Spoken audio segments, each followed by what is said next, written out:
Please be seated. Good morning, St. Luke's. It is kind of surreal to be standing up here in the pulpit of the church where I've grown up.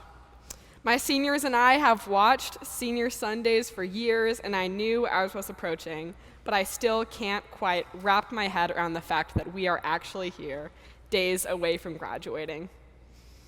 I cherish hugs from my friends and family more deeply these days, and I spend a lot of time at church because I'm aware that the Sundays are counting down. Of course, I will always consider myself a member of this community, but it will be different after this summer. However, before I join a new faith community in college, I'll journey to the Tetons with a group of youth I've never felt so connected to. The pilgrimage this summer feels like an opportunity to deeply anchor into God's love in the St. Luke's community before we enter a new environment. When I was little, before I could sit through a sermon, I would perch on my knees in between the pews, using the bench as a desk while I colored those little Bible story pages. I'd play hangman with my siblings in the bulletin. I'd alternate between reading Percy Jackson and counting the candles in those chandeliers. And I realized that if you kind of squint your eyes like this, the light will make streaks across the ceiling, and I always found that really entertaining. I'd follow my parents up to the altar for communion, and I always felt immensely grateful for a snack in the middle of the service.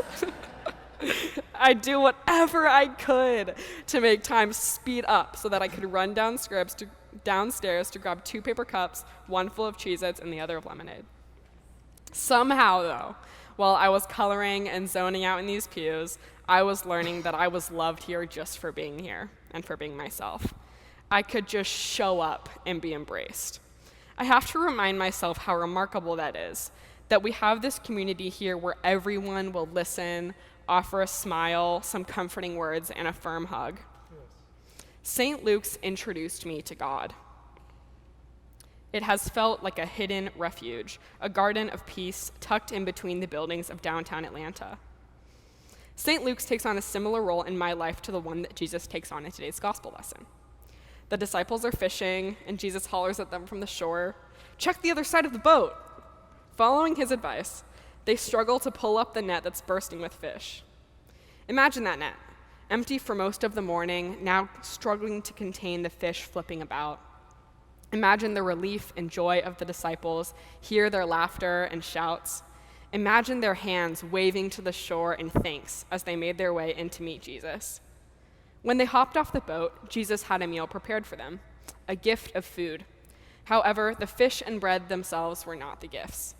The gift is the communion of that meal, the shared experience of celebrating and enjoying food in community. With food and love, Jesus created a safe and welcoming refuge for his friends. Each Sunday morning, we get into our cars and we drive through our seas to reach the beach that is St. Luke's. And walking through those beautiful red doors, we are greeted by the love of Christ. The gospel story doesn't end with breakfast, though. After the disciples finish their feast, Jesus turns to them and says, "Do you love me?" And they respond, "Yeah, duh." He tells them, "Feed my lambs then. Take care of my sheep." There is so much more to being Episcopalian than a snack break during each service. There is more to being Christian than communion. There is a call to spread love with word and action. Loving Jesus and breaking bread with each other means taking care of one another. A church community is made special by a commitment to give hugs as much as we receive them and to listen at least as much as we speak. Growing up in this church has made me understand the importance of service and justice, and I will carry that with me into college and beyond.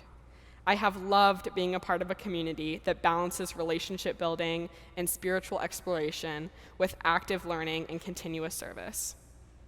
I think this balance in our community is part of what makes St. Luke's a thin place. Liz Beale Kidd taught me that phrase, a thin place. When I was reading through Psalm 30 in preparation for this sermon, the last stanza immediately made me think of Liz. "You changed my mourning into dancing. You took off my funeral clothes and dressed me up in joy, so that my whole being might sing praises to you and never stop. Lord my God, I will give thanks to you forever." Aside from the way this writing describes the brightly colored clothes that were scattered across the cathedral at Liz's funeral, it sums up her unwavering positivity and excitement. Laughing with Liz on a Sunday changed my morning into dancing.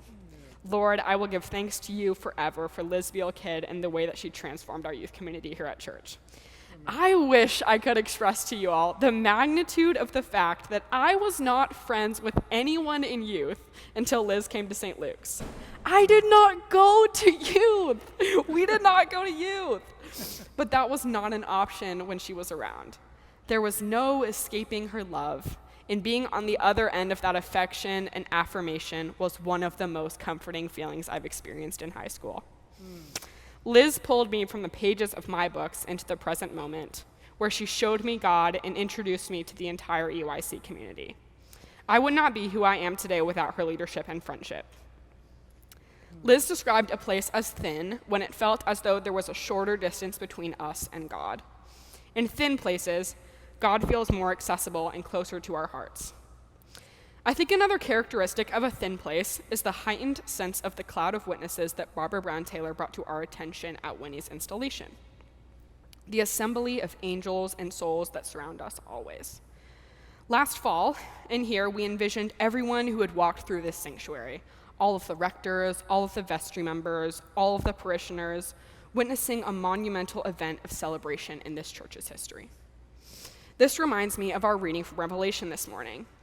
I heard the sound of many angels surrounding the throne, the living creatures and the elders. They numbered in the millions, thousands upon thousands. Imagining this many angels in one place is a really cool, comforting feeling. It is a reminder that we aren't ever alone, and lonely is never something I feel in a place that's thin. The first time I read through these readings, I was at a campsite in Providence Canyon, backpacking with one of my best friends. I woke up early, I made some coffee on our little cook stove, and decided that a morning in the woods would be the perfect place to start this writing journey. Flipping through the readings, I began to think about how a campsite is like a sanctuary in many ways. Pine steeples interwoven with leaves that filter light like stained glass, logs around a campfire emulating pews around the altar, a peaceful resting place hidden in plain sight. A campsite has a cloud of witnesses just as a sanctuary does. Sitting in my camp chair that morning, I could almost hear the laughter of old friends who escaped busy lives for a night in the woods. I could almost smell the s'mores webbed between sticky fingers and feel the warmth of hundreds of fires made in the ring before me. I could feel so strongly in that moment the presence of the angels with whom I was sharing that space. I think a lot of being religious or spiritual is just choosing to have an awareness of God in the cloud of witnesses. I feel more connected to God when I choose to perk up and look around to find God. Trusting God throughout the college process has not been easy. But last week, when I wound up talking to the chaplain at Davidson, I learned his wife taught at the other school I was still seriously considering. We sat for an hour in his office and talked plainly about the options. A Buddhist himself, he delivered the information with a peaceful, thoughtful compassion that meant the world to me. It felt like I was being held by God that day. There is such comfort in knowing that God can be found anywhere at any time. All it takes is a moment to take a deep breath and a look around. I learned from this writing process that there will never be enough time or words to express everything I have learned in this place. But I stood right there as the angel Gabriel in the 5th grade Christmas pageant. And downstairs in the Hamilton room, I attended my first stewardship committee meeting 4 years ago. And even though I never really said that much, it meant a lot to me to be invited into that space to hear about the church budget. A few weeks ago, we had a youth campfire out in the garden. And I've never laughed harder singing Amazing Grace and Firework by Katy Perry. Catherine, Claire, and I dropped off the songbooks right in here at the end of the night, and we harmonized in here in the pitch black darkness, which was a really cool moment that I'm going to remember for a long time. At the 11 p.m. Christmas Eve service, my dad almost hit me with the incense thurible. And once, while I was acolyting, I dropped the glass stopper for the extra wine against a chalice, and it sent a ringing throughout the entire sanctuary during communion. It was in the parish hall that we finally landed on a Canuga speaker last year, and there was a palpable sense of relief and excitement that was really fun to be a part of.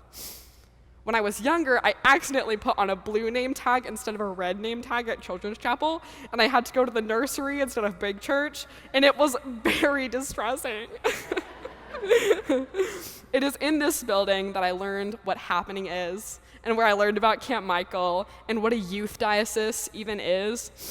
I had the opportunity to travel to Cuba to visit our sister parish, San Pablo in Camagüey, in 2019. And because of that trip, Cappy came to my 16th surprise birthday party. I also only think of Horace as Padre Horacio now. And I made my first real friend at St. Luke's, Lucia Fernandez, on that trip. It was on that trip that I fell in love with Liz, and Lucia and I spent evenings in the bedroom that Liz shared with my mom and Cappy. It was in this sanctuary that I sat in between faith leaders from around Atlanta to pray for morning into unity. And on the steps out front is where Sue McAvoy taught me what an egalitarian hug is. I spent a year of youth group meetings and confirmation classes in the courtyard, trying to listen to whoever was speaking over the sound of that fountain.